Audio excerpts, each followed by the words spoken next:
안녕하세요. 해광철연입니다. 여러분들은 운을 얼마나 믿으십니까? 운칠기삼이라는 말이 있죠.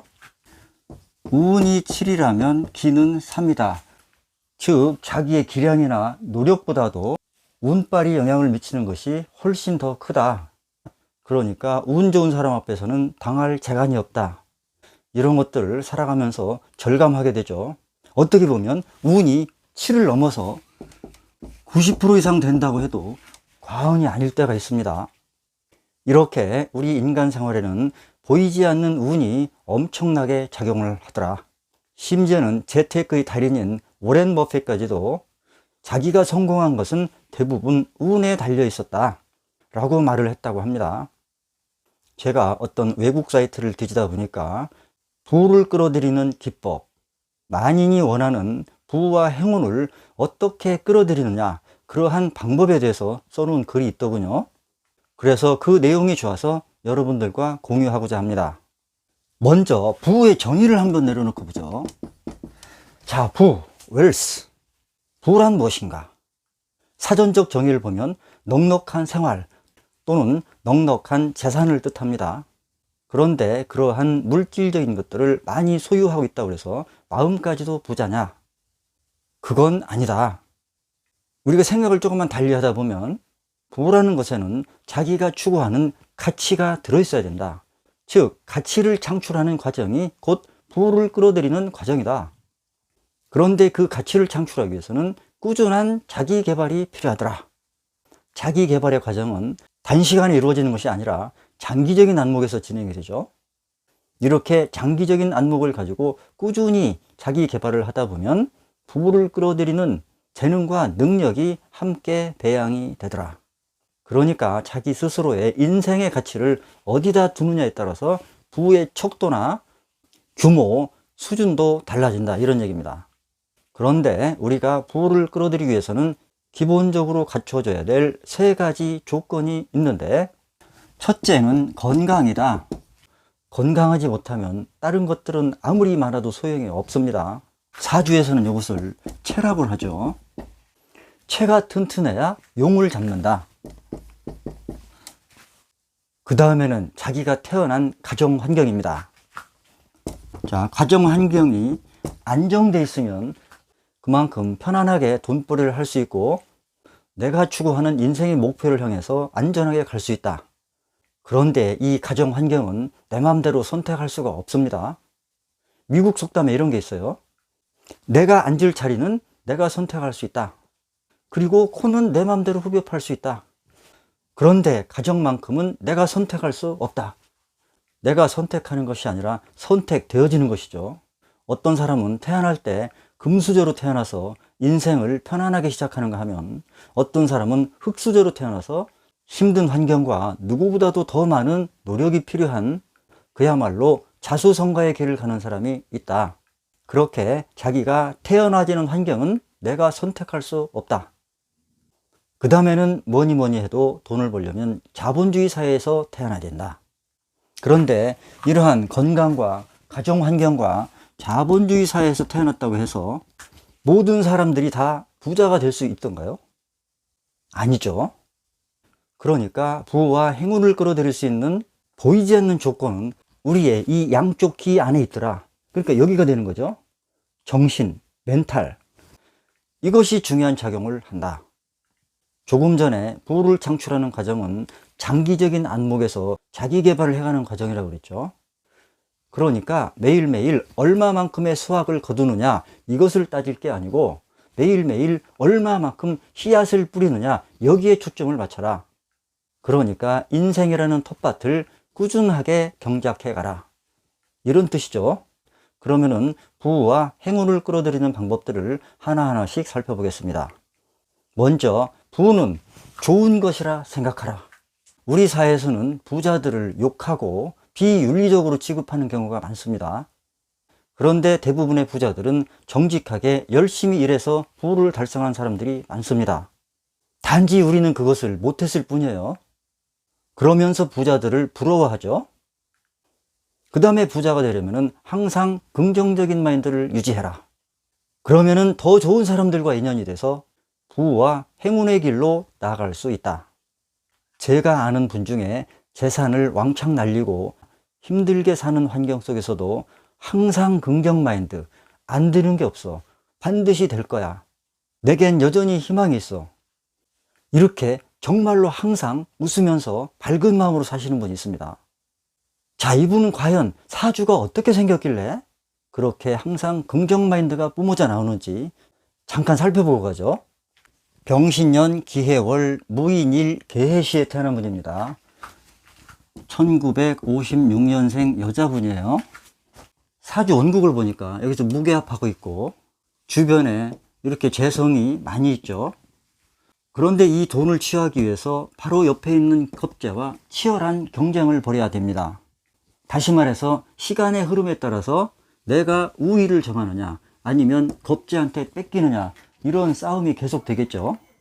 좋은 것은 일간 무토가 인목의 장생지에 앉아 있습니다. 그리고 이 해 중에도 간목이 자라고 있죠. 여기도 간목이 있습니다. 자, 간목, 뭔가를 시작하고 기획한다. 끊임없이 앞으로 나아가고 위로 올라가려고 꿈틀거린다. 그리고 이 해수 재성이 인목을 이렇게 생하고 들어오죠. 그러면 이 인목 또한 돈이 됩니다. 이 돈을 일간인 내가 차고 있어요. 이때 수십억의 재물을 모읍니다. 그러다가 계사대운이 오면서 사해충으로 이 인해합의 관계를 끊어버리고 인사천을 하면서 장생지를 무너뜨리죠. 그리고 천간에서 무게합하는데 지지에서는 인사천하고 시지의 개해하고는 천간은 동일한데 지지에서는 충을 합니다. 이때 모아놓았던 재산을 왕창 날립니다. 그럼에도 불구하고 좌절하지 않고 그야말로 긍정 마인드를 가지고 사회 활동을 활발하게 한 결과 지금은 조금씩 그것을 극복해 가고 있습니다. 그러니까 이 해중 간목이 임수의 자양분을 받아서 시들지 않고 계속 자라날 수 있는 모멘텀이 되는 거겠죠. 그런데 이분의 긍정적인 마인드도 하루아침에 이루어진 것이 아닙니다. 수십 권의 자기계발서를 그야말로 탐독, 정독했다고 그래요. 좋은 구절을 요약해서 매일 아침마다 읽고 그것을 마음속에 심상화를 합니다. 그렇게 그러한 긍정 마인드를 체득시키고 또한 실천을 합니다. 그러다 보니까 얼굴이 항상 밝고 환해요. 그리고 가진 것에 감사하라. 사실 알고 보면 누구나 많은 것들을 이미 가지고 있습니다. 이런 얘기가 있죠. 신발이 없어서 우울했었는데 밖에 길거리로 나가보니 발이 없는 사람이 있더라. 나는 신발이 없다고 투덜댔는데 그 사람은 발이 없더라. 그러니까 지금 없는 것에 대해서 고민하지 말고 불평하지 마라. 그 다음에는 겸손하라. 잘났다고 자랑질하지 말고 우쭐대지 마라. 항상 겸손해야 부가 따라온다. 그리고 인내심을 가져라. 참을인자가 3개면 살인도 면한다고 그러죠. 그런데 어떤 개그맨이 3번 참으면 호구된다고 그래서 그러한 우스갯소리가 유행된 적이 있어요. 장기적으로 생각하라. 그리고 돈을 버는 것에만 집중해라. 내가 대출금이 얼마야, 할부금이 얼마야, 빚이 얼마야, 이런 것들에 대해서는 고민하지 마라. 그러면은 부정적인 기운만 자꾸 발산될 뿐이다. 그리고 스스로 부자라고 생각하라. 그러니까 꿈을 원대하게 가져라. 내가 부자가 된다면 과연 나는 어떠한 모습일까? 이런 것들을 상상해봐라. 그 다음에 걱정하지 마라. 걱정거리가 생기거든 깨나가서 운동을 해라. 자, 그리고 항상 빼놓지 않고 등장하는 풍수. 서양 사람들도 풍수의 중요성을 굉장히 많이 인식하고 있습니다. 풍수에서 기본적인 사항은 항상 잡동사니를 치워라. 그러니까 주변을 항상 말끔하고 깔끔하게 정리정돈해라. 그래야 좋은 기가 들어온다. 필요 없는 물건들은 과감하게 버려라. 그러니까 최소한만 가지고 있어라, 이런 얘기예요. 그것을 미니멀리즘이라고 그러죠. 즉 최소한의 표현, 최소한의 물건, 최소한의 장식만 해라. 그 다음에는 돈의 공간을 만들어라. 즉 자기 방에서 돈을 관리하는 공간을 따로 두어라.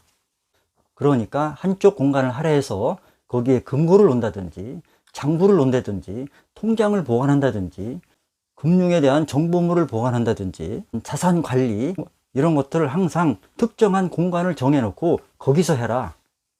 그러면 항상 그곳이 부의 기운이 흐르는 공간이 된다. 부의 발전기 역할을 하는 공간을 따로 만들어라.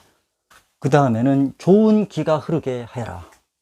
좋은 기라는 얘기는 생기가 흐르도록 하여라. 자, 양택에서 가장 중요한 위치는 현관이라고 그랬어요. 그러니까 현관으로 들어오는 복도 이런 곳은 항상 밝고 깨끗하고 청결하게 해라. 외부가 좋으면 내면도 좋아진다. 우리가 이렇게 시원하게 목욕을 하고 나면 기분도 개운해지죠. 그렇게 분위기를 좋게 바꿔놓으면 부와 행운을 끌어들이는 멘탈, 즉 정신면에도 상당한 도움이 된다. 그러니까 외부를 통해서 내면을 바꾸라, 이런 뜻입니다. 현실을 직시하라. 그러니까 지금 자기가 처해 있는 상황을 자세하게 파악하라. 수입은 얼마나 되고 지출은 얼마나 되는지 이러한 개인적인 대차대조표 이런 것을 파악하고 움직여라. 그 다음에 가치 있는 것에 돈을 써라. 인생의 가치관은 사람마다 다 다릅니다. 그런데 뭐니 해도 정신적인 가치관이 중요하죠. 책을 산다든지 여행을 간다든지 집을 장만한다든지 연극, 영화를 관람한다든지 미술 전시회 간다든지 자기가 좋아하는 취미 활동을 한다든지 이렇게 자기가 생각할 때 가치가 있다고 생각하는 것에 투자를 해라. 그리고 나머지 소비는 줄여라. 그리고 자기가 가지고 있는 것을 나눠라. 내가 가지고 있는 것을 베풀면 2배가 돼서 돌아온다고 그러죠. 또한 그러한 물질적인 여유가 되지 않을 경우에는 자기가 가지고 있는 지식을 전달해 주는 것도 베푸는 거예요. 그리고 물질적인 허영심을 버려라. 남들이 뭐 산다고 해서 따라서 사지 마라. 내가 필요하고 가치가 있다고 되는 것만 소비하라. 항상 낙관적으로 행동하라. 설령 우울한 환경이 되더라도 억지로라도 웃어라. 집 안에서 앉았다 일어났다 하기라도 해봐라. 마치 내가 행복한 것처럼 억지로 웃으면 진짜로 행복이 몰려온다. 그리고 선택과 집중해라. 가치 있는 것 한두 개를 골라서 거기에 올인해라. 그리고 현명하고 올바르게 일하라. 무대뽀로 하지 마라. 자기 개발에 투자하라. 이거 아주 중요한 거죠. 배우고 익히고 실천하라. 그 다음에는 약간의 손실을 감수해라. 인생을 살면서 전혀 손해보지 않고 살 수 없어요. 약간의 리스크는 감수를 하면서 추진해라. 실패를 두려워하지 마라. 이것은 우리나라 사람들이 가장 두려워하는 것입니다. 한번 실패하면 실패자로 낙인을 찍어요. 그러나 실패 없이 성공하는 경우 없습니다. 한쪽 문이 닫히면 또 다른 문이 열릴 것이다. 우리 인생에서 열고 들어갈 수 있는 문은 무수하게 많이 있습니다. 스스로에게 보상하라. 자기가 어떠한 목표를 정해놓고 그것을 달성했을 때 스스로에게 선물을 주는 거예요. 그 선물은 자기가 정해서 자기한테 주면 됩니다. 지금까지 부와 행운을 끌어들이는 여러 가지 방법들을 살펴봤는데 이러한 것들을 하나라도 실천하지 않으면 말짱 꽝입니다. Take action. 감사합니다.